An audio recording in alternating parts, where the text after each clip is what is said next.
My apologies. I had a delay there.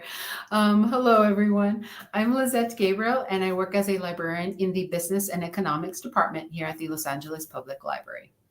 Welcome to today's presentation called Banking Services for Small Business.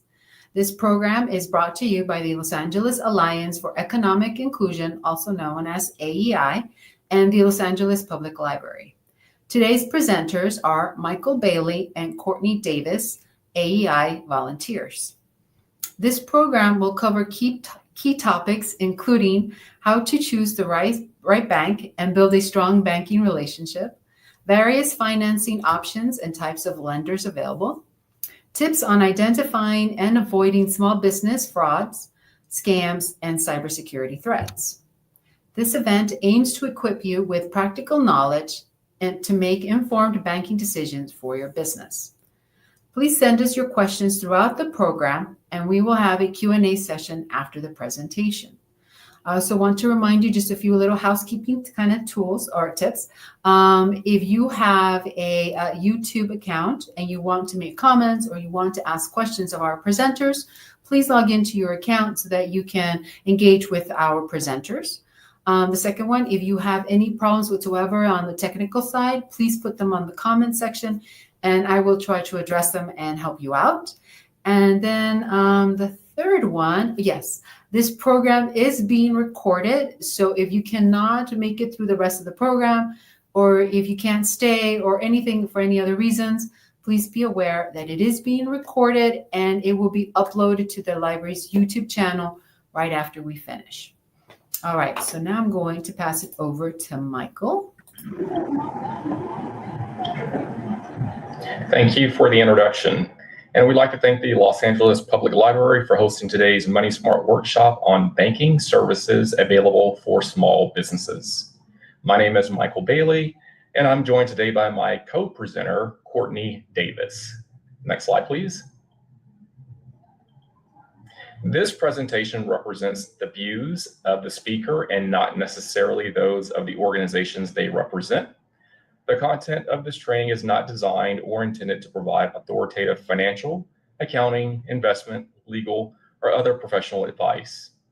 If expert assistance in any of these areas is required, you should seek the services of a qualified professional. This presentation cannot be reproduced or distributed by a third party or on a third party website without prior authorization. Reference to any specific organization does not constitute an endorsement, a recommendation, or a favoring by the FDIC, the SBA, or the United States government. Next slide, please. Today, we're going to cover 3 important topics to help make smart financial decisions as a small business owner. First, we'll talk about why building a relationship with your banker is important, what to consider when choosing a bank, and what you should know about different financial products and the risks. Second, we'll walk through how to compare financing options and share some helpful tips to improve your chances of getting approved for a loan. And finally, we'll discuss how to protect your business by recognizing and avoiding fraud, scams, and cybersecurity threats. Next slide, please. So let's go ahead and begin with section 1 of our workshop, Banking Services for Small Businesses. Next slide, please. This section is all about understanding the banking tools and services that help your business operate more smoothly and grow over time. So first, we'll talk about the importance of building a strong relationship with your banker.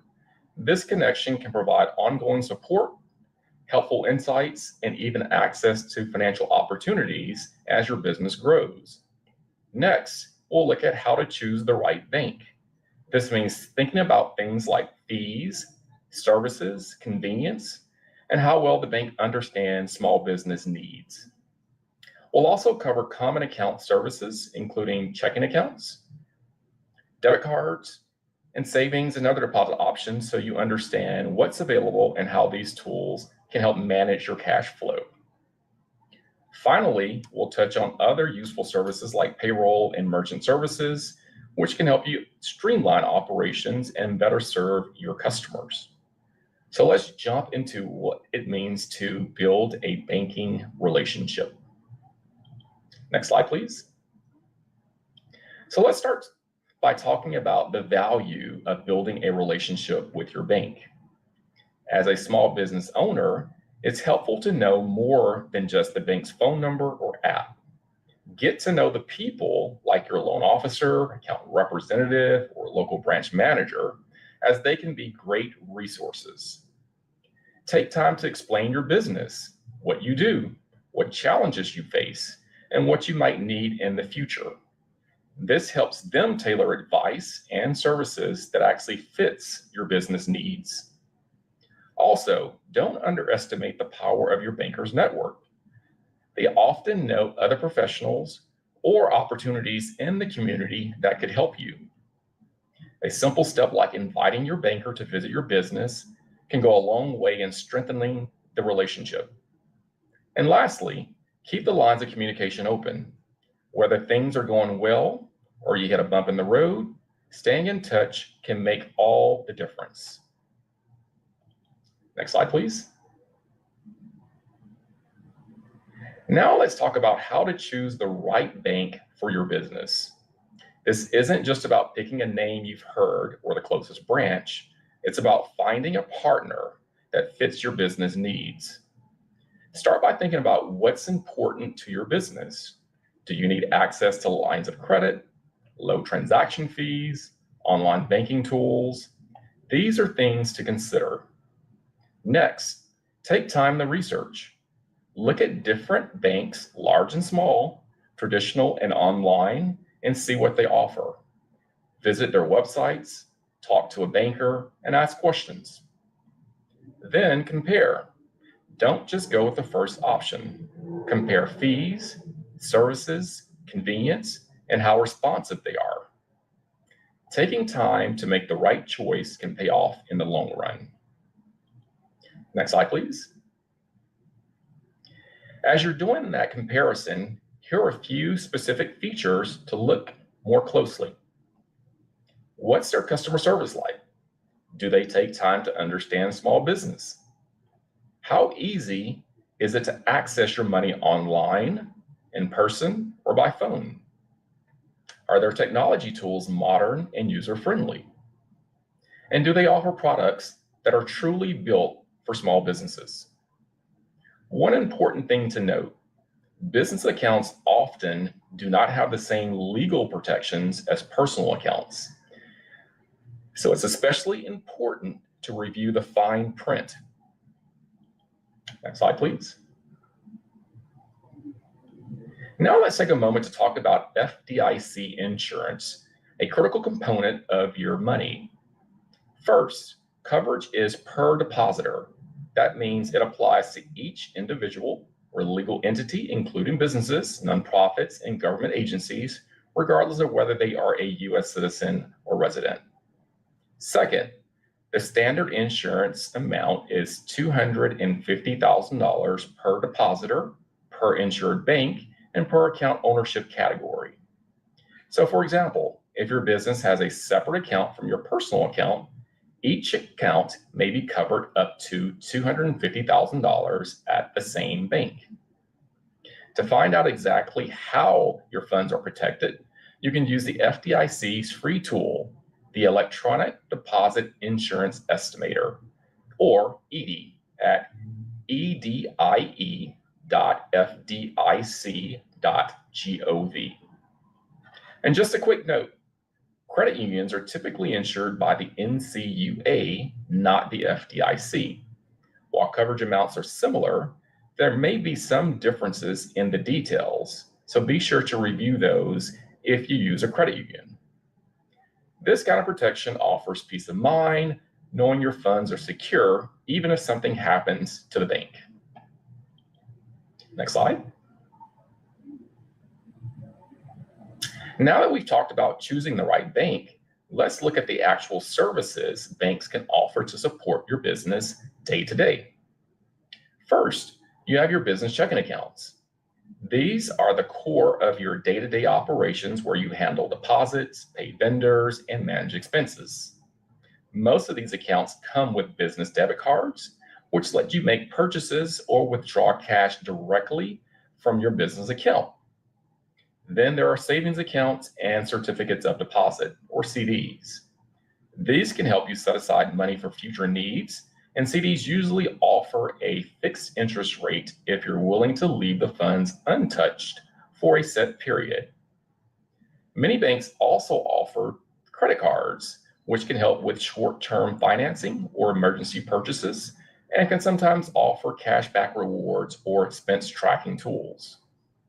So beyond the basics, banks often provide support services like payroll, cash management, merchant services, which can help you process credit card payments and manage incoming funds. And finally, ask about other services that might support your business, like fraud protection tools, mobile banking, or integrated accounting platforms. Choosing the right mix of services can make managing your business more efficient. Next slide, please. Now let's shift gears and talk about something every business owner needs to pay attention to: cost. Something that can have a real impact on your bottom line, even if you're not paying attention. So start by reviewing the bank's brochures and fee schedules.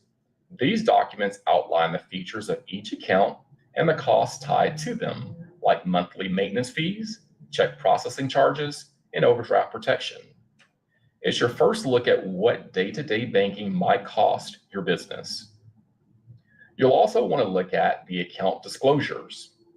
These go a bit deeper and spell out the terms and conditions for the account, such as minimum balance requirements, transaction limitations, and any potential penalties. Now, there's something many businesses don't often realize. Some fees can actually be avoided. Banks often provide ways to waive or reduce fees, for example, by maintaining a certain balance, bundling services, or keeping your monthly transaction volume below a set limit. So let's take a look at a quick example. So let's say your business checking account includes 200 free debit transactions per month. That might cover things like checks, ACH payments, debit card purchases, and withdrawals. However, if you go over that limit, your bank may charge something like a 35 cents per additional transaction. That may not seem like much, but it adds up quickly, especially for businesses with high transaction activity. So when you're comparing banks, make sure you're not only looking at the services they offer, but the true cost of using them. Next slide, please. Have you ever checked your balance and thought you had more money than you actually did? Let's talk about why that happens. Most payment transactions, like writing a check, sending an ACH payment, or initiating a transfer, does not happen instantly. There's usually a delay between when you authorize a payment and when the money actually leaves your account. That delay can cause problems if you don't have enough funds available at the time the transaction clears. So let's say you write a check to your supplier on Monday. On that same day, you deposit a check from a client into your account. Now, the client's check appears in your account, also called your book balance or ledger balance, but a 3-day hold is placed on it. This means while the deposit shows up in your total balance, the funds aren't part of your available balance, the money you can actually spend until Friday. But if your supplier deposits your check and it hits your account on Tuesday, your bank looks at your available balance, not your total balance. Even though your account balance may show sufficient funds, your available balance doesn't cover the check amount because the deposited funds are still on hold. As a result, your account could go negative, triggering overdraft fees, bounce check, or strained relationship with your supplier, all because there's a difference between what your account balance shows and what's actually available to spend. That's why it's important to know not just your balance, but your available balance, and understand how holds, cutoff times, and transaction posting really works. Next slide, please. So we've already talked a bit about how the timing of payments and the cost of transactions can impact your business.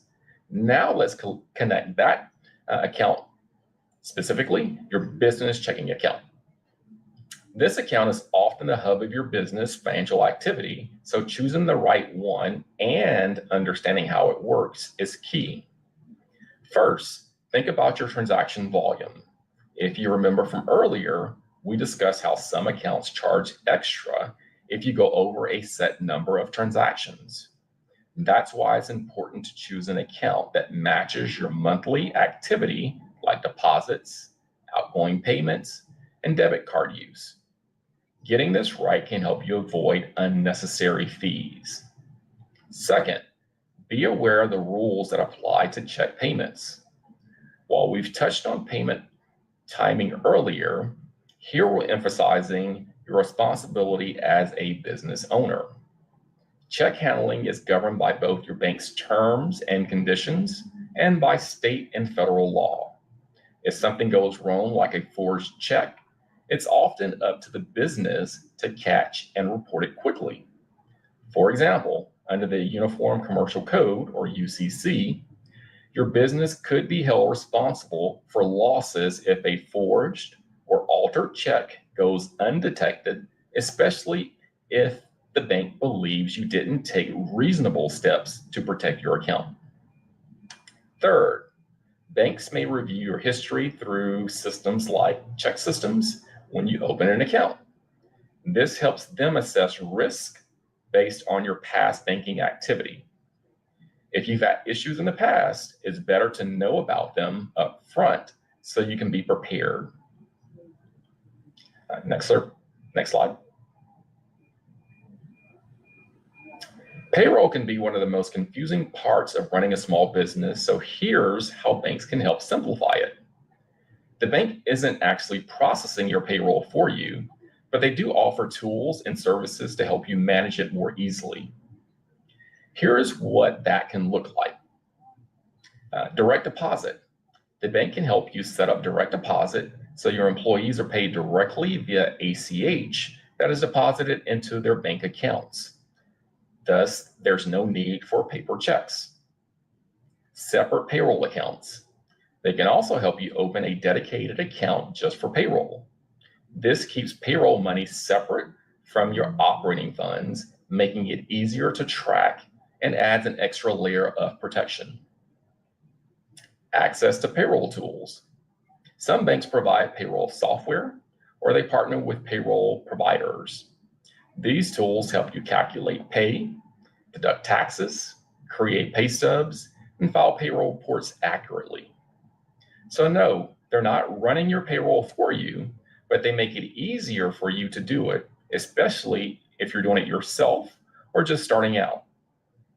If you're not sure where to begin, your banker can help you find the best setup based on the size and needs of your business.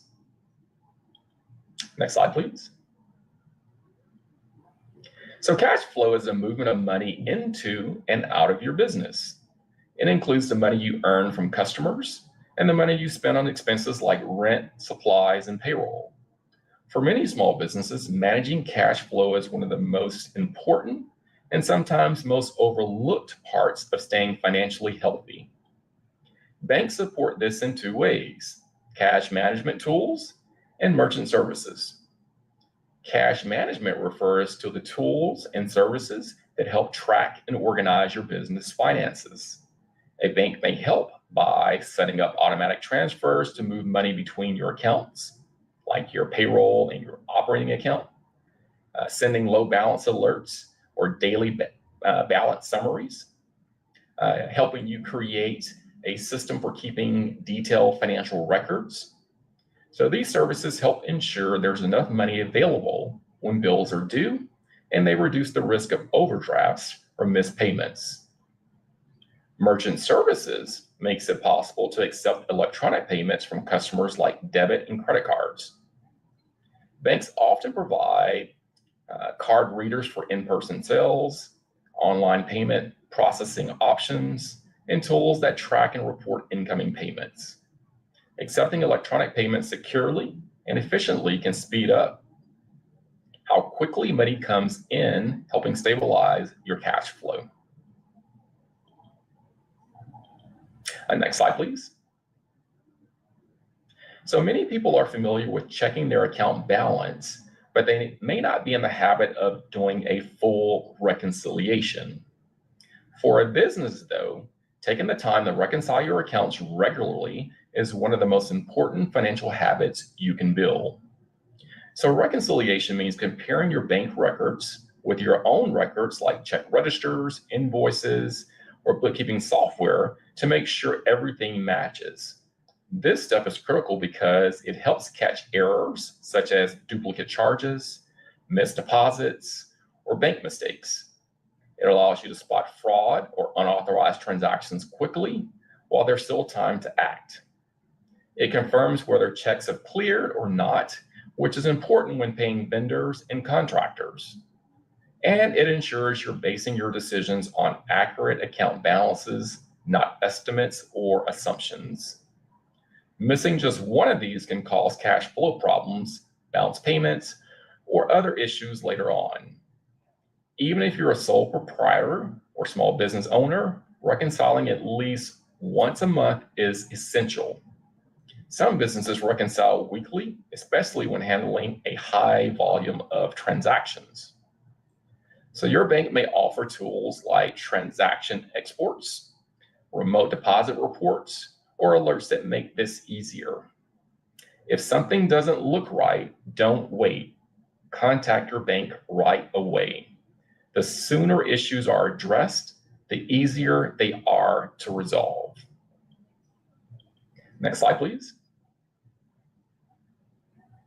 And so before we wrap up session 1, here are a few key points to keep in mind. Start building your banking relationship early. The better your bank understands your business, the more support they can provide, especially when you need it most.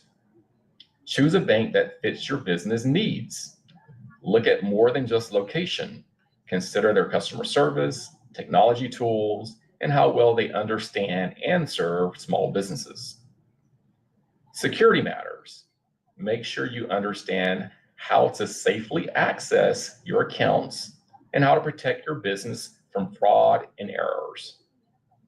Understand your accounts, whether it's checking, saving, debit cards. Understanding how these products work helps you avoid unnecessary fees and protects your money.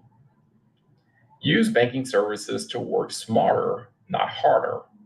Tools like payroll, cash management, and merchant services aren't just extras. They can save time, improve accuracy, and support your business as it grows. Thank you for your time and attention during this first session on banking services for small businesses. We've covered the foundation of how to choose the right bank, manage your accounts, and use services to support your day-to-day operations.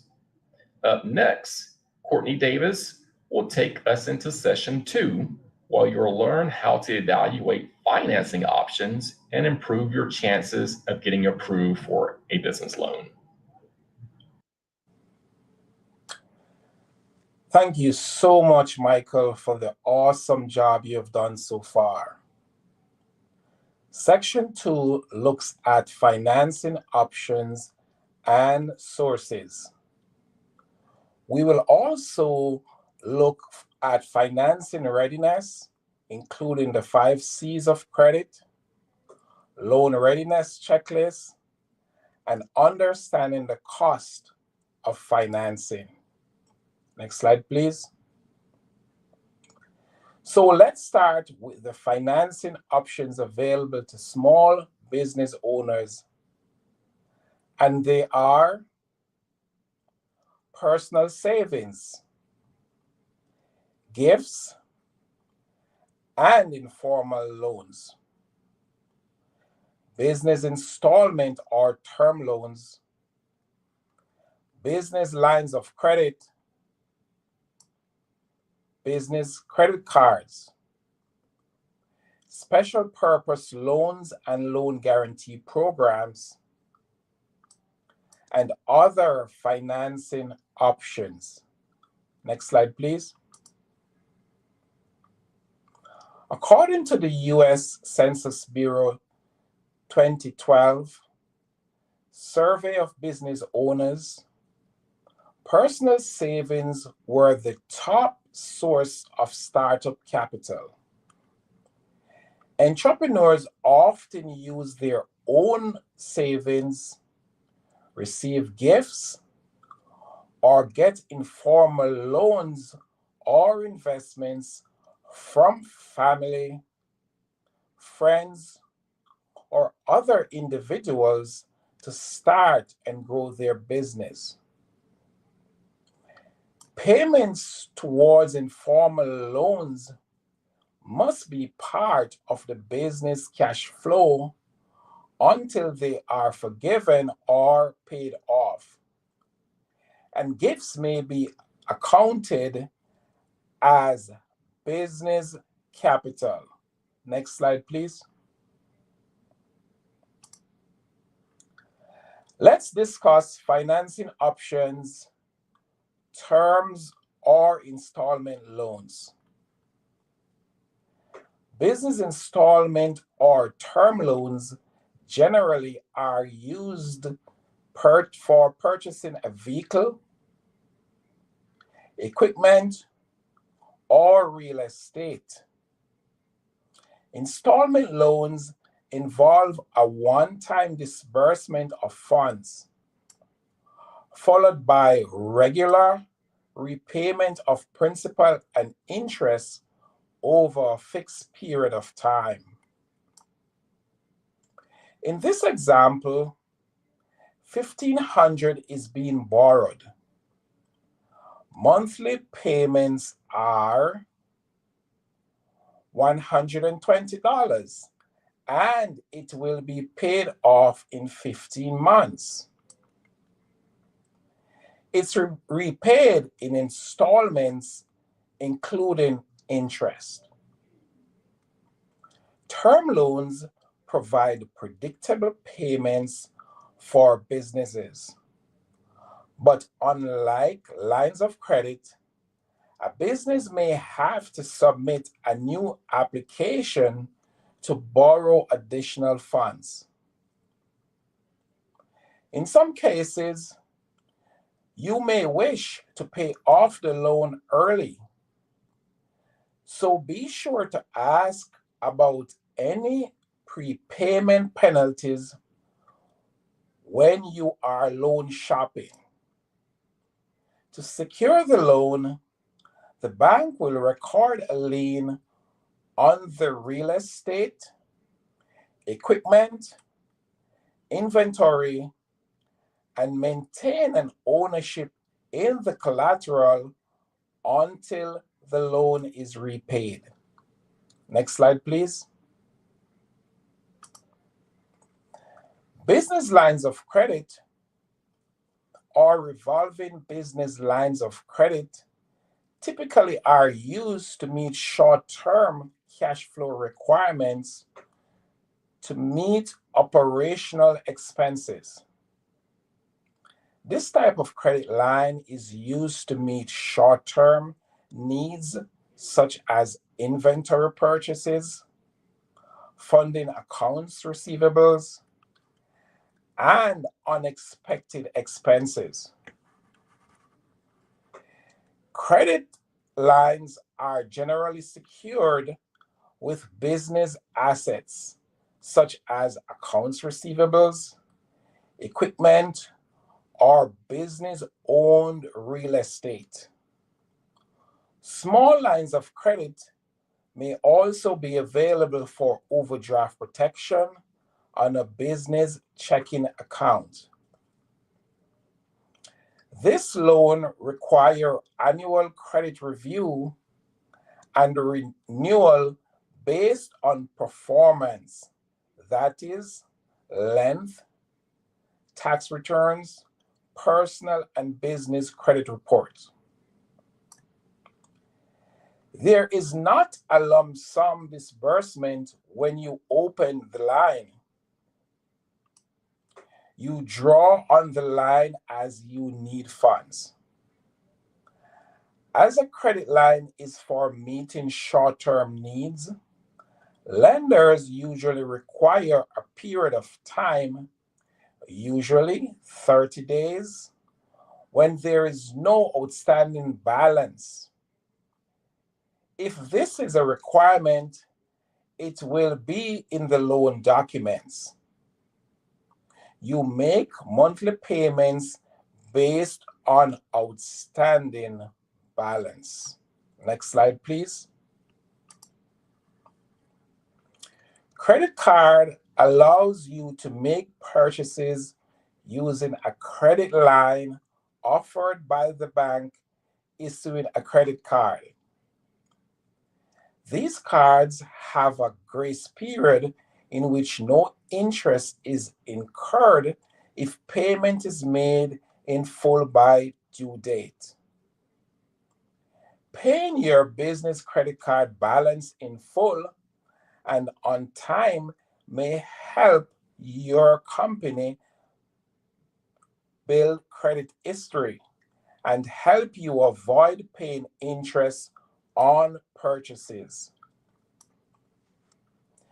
Not all business credit cards may report on-time payments to the Consumer Bureau for your personal credit benefit. However, if you pay your cards late, those payments are more likely to be reported. Ask your card issuer for more details. Choose a credit card after carefully evaluating the interest rate that is usually higher than the financing options, fees, terms, and rewards or benefits. Consider discussing your business credit card financing needs with your bank. Additional cards can be issued for authorized users, but this presents a business risk because these users are not responsible for making credit card payments.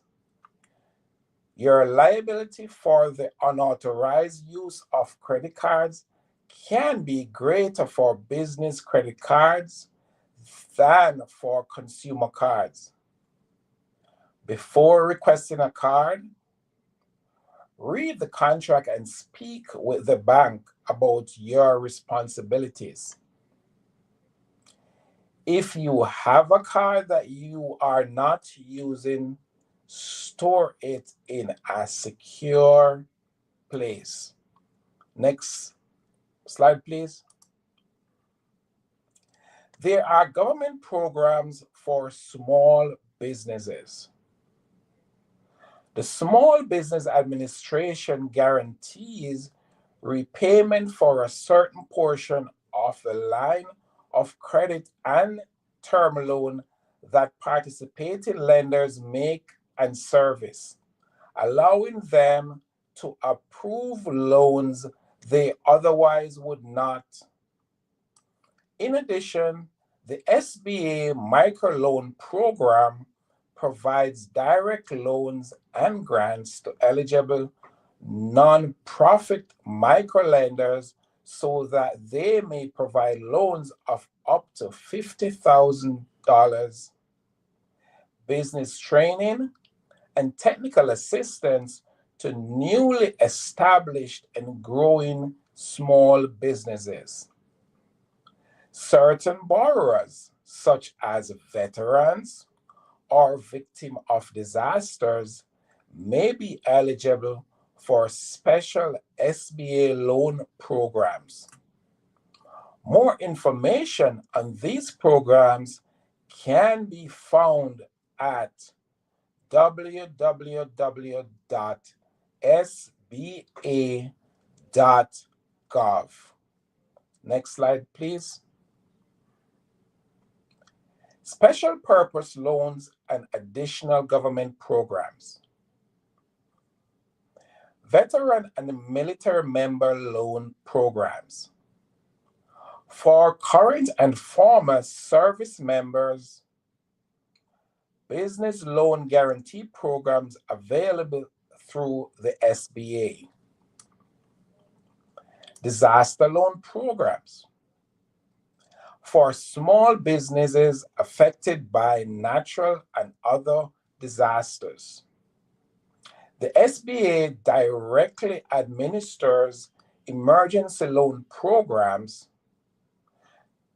To qualify, a business must be located in a designated disaster area as determined by the Federal Emergency Management Agency with presidential approval. State and local governments operate their own programs to foster entrepreneurship in underserved communities. Some state and local agencies offer loans directed to small businesses as part of their economic development mandates.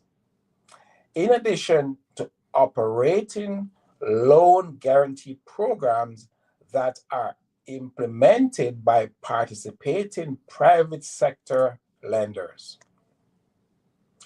Local and federal government agencies usually have an Office of Small and Disadvantaged Business Utilization, which helps small businesses get government contracts. Next slide, please. Improving your chance of getting a loan. Various factors play an important role in obtaining a loan from a bank. We will briefly discuss 4. 1. Strengthen your personal and business credit history. 2. Separating business and personal finances. 3. Understanding the 5 C's of credit. And 4th, building banking relationship as discussed earlier in section 1. Next slide, please.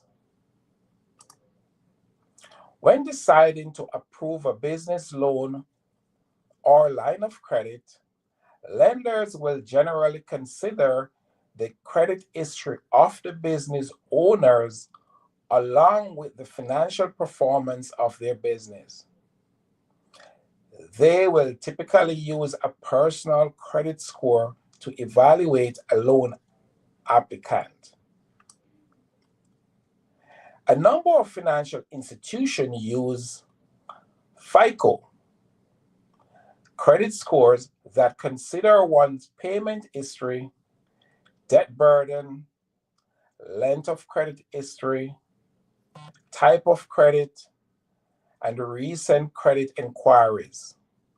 FICO credit scores range from 300 being the lowest to 850 being the highest. To evaluate your loan application, lenders may use your personal credit score to assess whether to extend credit, help determine how much credit to extend, and establish the interest rate they will charge for a loan. Because entrepreneurs often have to assume the responsibility of financing their business, particularly during the startup phase, personal credit history is extremely important. Determining the ability of the business to meet its future debt payment involves looking at business revenues and expenses.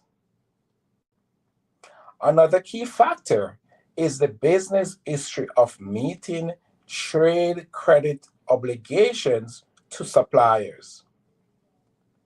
Your credit report is like your financial resume.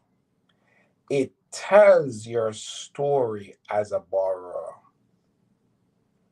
You are entitled to free credit reports.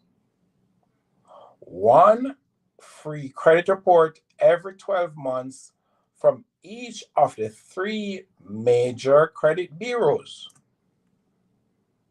Equifax, Experian, and TransUnion.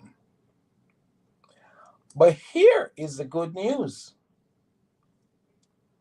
Due to the pandemic and the ongoing economic challenges, the credit bureaus have continued to offer weekly online reports through to December 2026.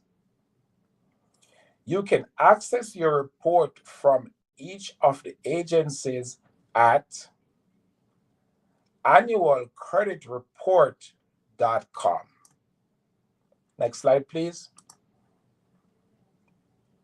Improving your chances. You should not use your personal account for business purposes. Keeping separate savings, checking, and credit card accounts is necessary for accurate record keeping.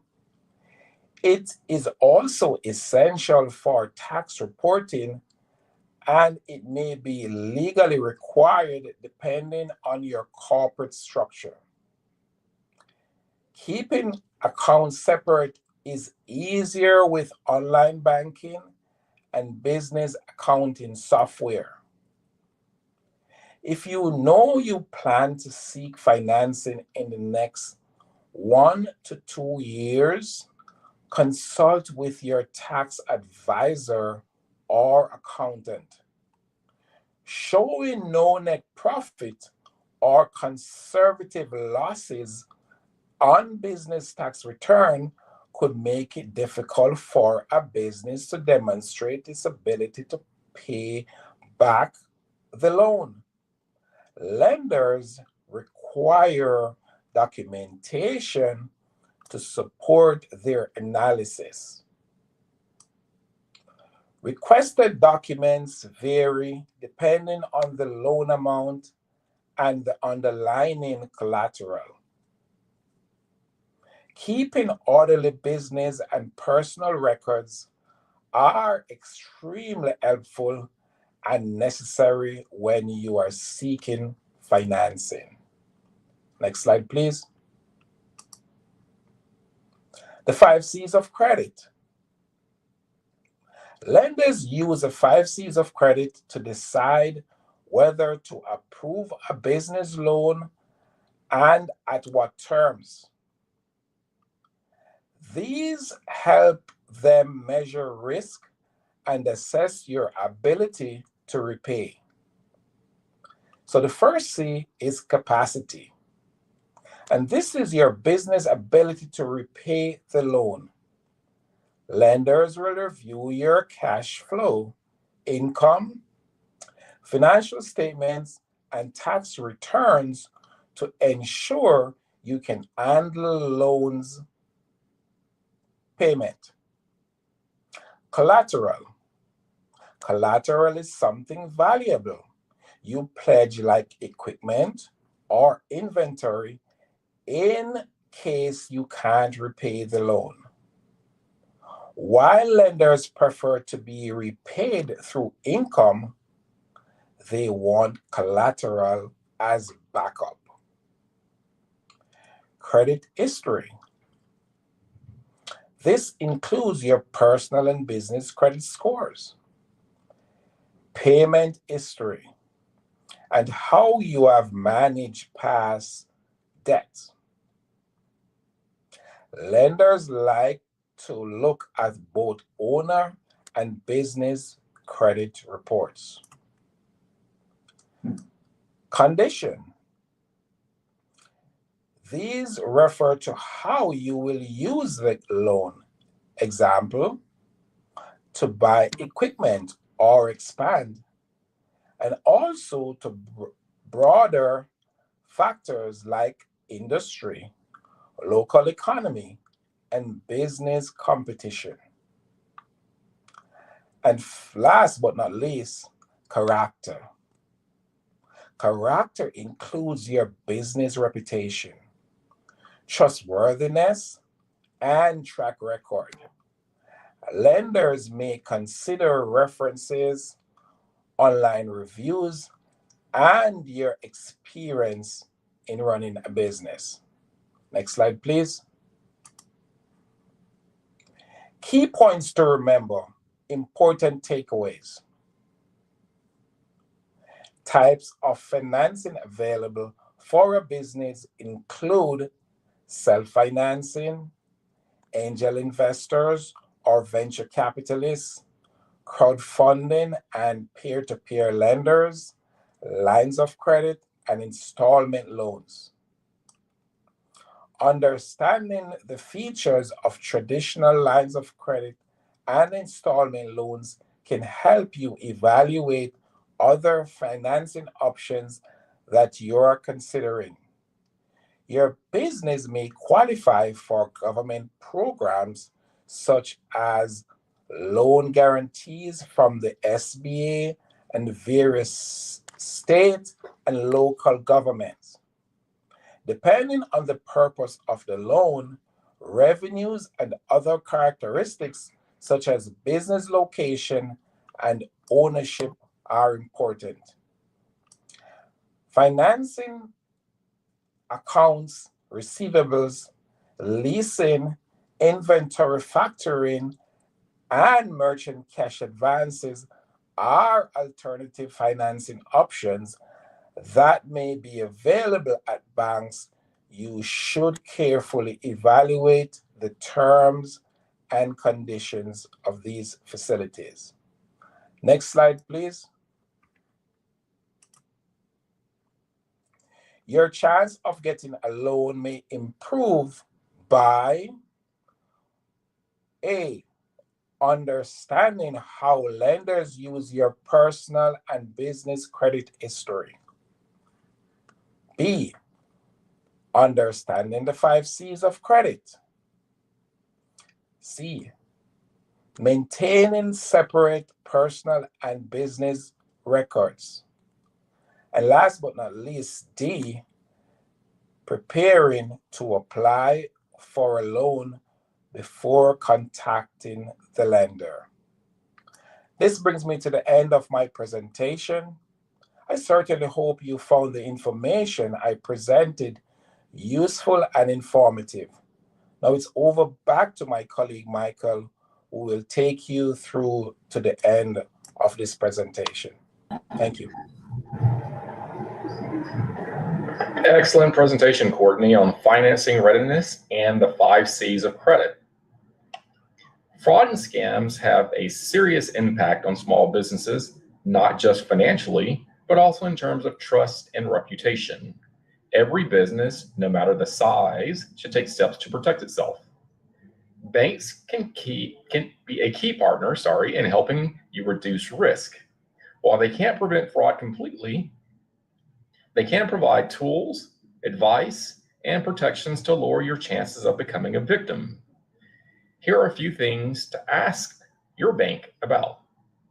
Secure access protocols, such as dual authorizations for transactions, strong password policies, and account alerts. Tips for identifying forged or altered checks, including ways to spot red flags before depositing checks. Protecting your business debit card. Banks can provide daily limits, real-time alerts, and card controls to reduce exposure. Account reconciliation methods. As we discussed earlier, regular reconciliation is not just good practice, it's also a line defense against fraud. It's also important to know that regulated financial institutions are held to strict privacy and information security practices. This means your bank is required to keep your business information safe and secure. Next slide, please. In the last slide, we talked about how banks can protect your accounts with tools like alerts, fraud protections, and reconciliation protocols. But as a business owner, it's just as important to recognize what fraud actually looks like and how it can directly affect you, your money, and even your customers. Many scams are designed to look legitimate, and scammers often target small or new businesses because they know they're still getting their systems in place. Here are some common scams small businesses face. Emails that looks like they're from your bank, a vendor, or even your own employee, asking you to click a link to confirm an account details that installs malicious code on your computer. Invoices for supplies from your suppliers that you never ordered, hoping you'll pay it without questioning it. Fake charities asking for donations. Malware that gets into your system and locks your files or steals your data. Many breaches that expose customer payment or personal information. Investment schemes that pressure you to act fast with the promise of big returns. And fake home-based business offers, especially if you're looking to earn extra income. These kinds of scams don't just cost money, they can interrupt your operations, hurt your reputation, or even expose your customers' information.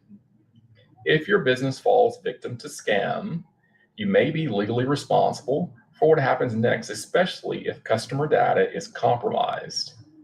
The good news is you're not on your own. Several trusted government agencies provide free, up-to-date information to help you stay safe. The FBI's website, fbi.gov, has alerts and tips. The Federal Trade Commission, ftc.gov, offers warnings and prevention guides. And the FTC, and their small business page, includes tips to avoid scams, examples of real scams targeting businesses, free videos and workshops on cybersecurity, credit, and tech tools. Even reviewing these once in a while can make a big difference in protecting your business from serious harm. Next slide, please. So we talked a lot today about protecting your business, avoiding scams, and using banking services to stay organized and secure. But it's just as important to know where to go for ongoing help and education, especially when you're still figuring things out as a new business owner. These free resources can help support you in building your financial knowledge, understanding credit, and managing your business more effectively. The Small Business Administration at SBA.gov offers tools, checklists, and articles on everything from writing a business plan to managing debt. The FDIC's Money Smart program at fdic.gov/Money Smart includes self-paced training and workshop materials on topics like record keeping, cash flow, and credit use. You can also connect with the Small Business Development Center, or SBDC, at the sba.gov/SBDC for one-on-one counseling. In addition to training, most banks offer account and transaction reports you can download right from your online banking dashboard. These reports can be exported into different formats. They often sync with accounting tools like QuickBooks or Excel, and they can help you keep track of both business and personal finances more easily. Whether you're just getting started or already up and running, these resources are here to help you keep learning and stay in control. Next slide, please. And so as you move forward in your business journey, keep a few things in mind. Start by building a relationship with your banker. Having someone who understands your business can make everyday banking and future financing a lot easier. Make sure you know what services you need from your bank, understand the cost involved, and take time to compare your options if you ever need a loan. If financing isn't an option yet, there are steps you can take to improve your chances, like strengthening your credit or getting your records organized. Also, don't overlook fraud prevention. Even small scams can lead to big losses, so stay alert and put safeguards in place. And finally, make sure to use the free resources we've outlined during today's training. And so that brings us to the end of our session today. I hope the information shared has given you a clearer understanding of how banking services can support your business goals and protect your operations. At this time, I'll turn it back over to Lizette to help close us out and open the floor for any questions you may have. Okay, thank you, Michael and Courtney, for this very informative presentation. So again, I will repeat what I said at the beginning. Again, if you didn't have a chance to see the presentation, it is being recorded. And as soon as we end the stream, it will be available on YouTube so that you guys can check every single section that was talked about by Michael and Courtney as to banking services. I'm going to go one page back just so that way you can see a summary of what was discussed. And then, of course, some of the resources that were mentioned by Michael and Courtney. And as we get close to the time, let me see if we have any questions. Okay, so it looks like we have a few. The first one, I'm going to post it here. It looks like, okay, here we go. So the question is, can you share an example of how a strong banking relationship helped a small business access financing or avoid a problem? So absolutely. I've seen cases where a business owner needed a short-term loan to cover payroll because they had a relationship with their banker and kept clear records. The bank was able to quickly extend a line of credit without requiring weeks of paperwork. Banks are more likely to help when they understand the business, its model, its history, the owner, and just have a general relationship with the company itself. Okay. So I know you mentioned, Michael, that a small business, that their money is secured by the FDIC. But at the beginning, you said something about that it may not be. So I was a little confused when you said that at the beginning. Is it secured or not secured? I guess is what I'm asking. Very good question. It is secured. And so each account is secured up to a minimum of $250,000 per depositor. Okay. And so if you have multiple accounts at the same financial institution, it can get a little bit complex as far as the amount of insurance coverage that you have in total. And so if you want to know if your coverage is above $250,000, I would recommend using the FDIC's ED tool, which is EDIE had it there in the chat, FDIC.gov. So again, that's edie.fdic.gov. And it's a user-friendly calculator that helps you determine the amount of insurance coverage your accounts are at a particular institution. Yeah, because I know that sometimes if you have above 250 and you're worried about the rest being insured, is there, besides the FDIC, is there another insurance out there that would cover or help with that extra amount that's not covered by the bank? Very good question. There are third parties that provide coverage. I would just say this, though, since the FDIC's insurance coverage was instituted, I think in 1933, no depositor has lost money to date. And so, again, I would say just look at your risk. You can also lower your risk by putting your funds in multiple institutions. And so remember, your coverage is based on the number of accounts that you have at a particular institution. And so if you have, let's say, for example, you bank with two financial institutions, then you would have $250,000 in coverage at each institution. So if I had a CD of $500,000 and I just wanted to make sure that my money was protected, I could put $250,000 in one institution and $250,000 in another institution and would be 100% covered. Okay, good. All right. Oh, actually, I just thought of something. So if you're a small business and like you said, have your money in different banks just to protect, does it look bad if you have more than one or two accounts, business accounts? Is it a good thing? I would say, in my opinion, no. Generally, it's easier to go through and keep track of your business operations by separating accounts. And so, for example, at our institution, sometimes we have customers that have accounts set up specifically for payroll or specifically for, let's say, ACH deposits, or it could be further defined by an activity. And so if it's a business that is engaged in multiple activities, they may have an account for each activity, which helps them keep track of each activity. So when they hand the financial information over to their accountant, it's easier for them to go through and massage the data to let them know which product or service they're offering is more profitable over the other, versus them having to try and separate the transactions if they're all in one account. I see. Sort of like an Excel sheet. So each area is an Excel sheet. Makes it easier. Yes. Okay, good. Analogy. Because I was like, wait, if you, like you said, if you have all your transactions in one and then you're trying to separate, it's like triple the work.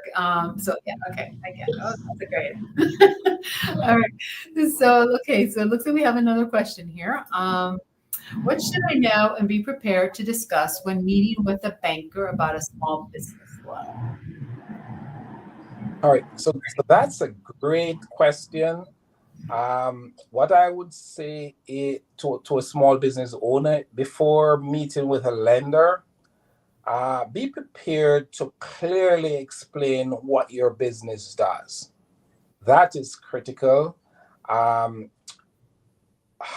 it earns money, why you need the loan, that's also important. How you plan to repay the loan. And you should also be ready to really share key financial documents and demonstrate your experience or management team's ability to really and truly manage that business and run the business in a successful manner. Okay, that's great. Do you by any chance need like a business plan? Do you need to come prepared with that as well, or is that at a later meeting?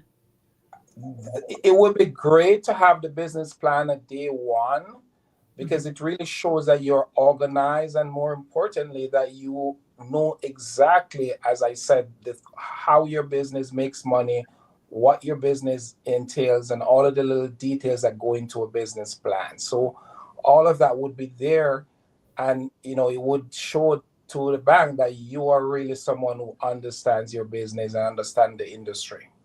Okay, that's great advice. So I've heard in the past that you need to go with income taxes. Does the owner also need to come prepared with one, or how many years would you recommend if they have already been in business for income taxes? So it depends. Sometimes we do look at personal income taxes, and it depends on the amount they're borrowing. It depends. There are other factors that go into it. But yes, we do look at apart from the business credit history, we do look at the individual owner's credit history. So bringing your income tax returns would really suffice and would really give us some sort of a feeling as to exactly how this particular business is doing and how the individual who is running it handles credit. Okay, great. Yeah, because that probably falls into the 5 C's. Okay, so we are close. We passed a little past our time, so bear with us because I believe there's another question. Let's see here. What should a business do if they suspect they've fallen victim to a scam or data breach? So I'll say first and foremost, contact your bank immediately so that they can freeze your accounts and stop any of the fraudulent transactions. Then report the incident to the FTC and consider filing a police report if there is a financial loss. You should also notify any customers that may be affected, update your passwords. I would say check your devices to make sure that the software on those are up to date. Okay. And I would say finally work with your bank or your own IT provider to strengthen your ongoing security, I would say, going forward. Okay. So I know only because it happened to me, and my card was stolen and some purchases were made. So when it comes to businesses, how long would it take for them to see the funds back into their account? A very good question. And so unlike a consumer account, a business account is not subject to federal regulation when it comes to electronic funds transfers. So really, it will depend on the state law under the Uniform Commercial Code for your particular state. And so just note that it won't be the same as your, again, consumer accounts, which is generally they have to make a decision within 10 business days. And if they can't, then they have to give you provisional credit. So again, under that premise, it only applies to consumers. What I will say is that if it is related to, let's say, for example, a Visa or MasterCard and is issued to a small business, the same protections that are afforded to consumers are afforded to those entities generally. Okay, so then the funds, okay, that's great. Good to know, because I know if a business all of a sudden their funds are gone, I mean, how quickly can they, of course, make payments, pay their salaries, that sort of thing. That's why I say just be vigilant and monitoring your accounts. And if you notice anything that is out of the ordinary, to contact your financial institution right away. That way they can start looking into it and minimize any further losses, but then also expedite the process of getting your money back. Because usually you're bound by certain time frames. Usually it's 24 hours. And so if a payment comes in to clear, we want to be able to send that payment back as soon as possible. But if there is a delay in notifying us, then again, there's usually a delay in you getting your funds back in a timely manner. Okay, that's great to know. Yeah, that little time frame. Again, all of you, or not that it's going to happen, but if it ever does, please notify your bank right away. Or as Michael said, even for personal ones, I know you can now use your online banking apps and then easily freeze your cards or that sort of thing. So use all the tools that have been provided for you. And we are done. Time again, apologies if we passed a little over, but it is all being recorded, and it will be uploaded soon. So again, thank you, Michael and Courtney, for this, again, like I said, informative, great presentation. I know there was a lot covered, so please go back, see it at your leisure, get some popcorn, sit down, that sort of thing, and enjoy the presentation. So again, thank you all, and thank you again for being with us. If you have any other further questions, you can always use the resources, or you can send them to myself. My name is Lizette Gabriel, Business Department here at the Los Angeles Public Library. The email is, I will quickly put it on our comment section just in case anybody is interested. And so please just reach out to any of us for any information. And have a great afternoon. Bye, everyone.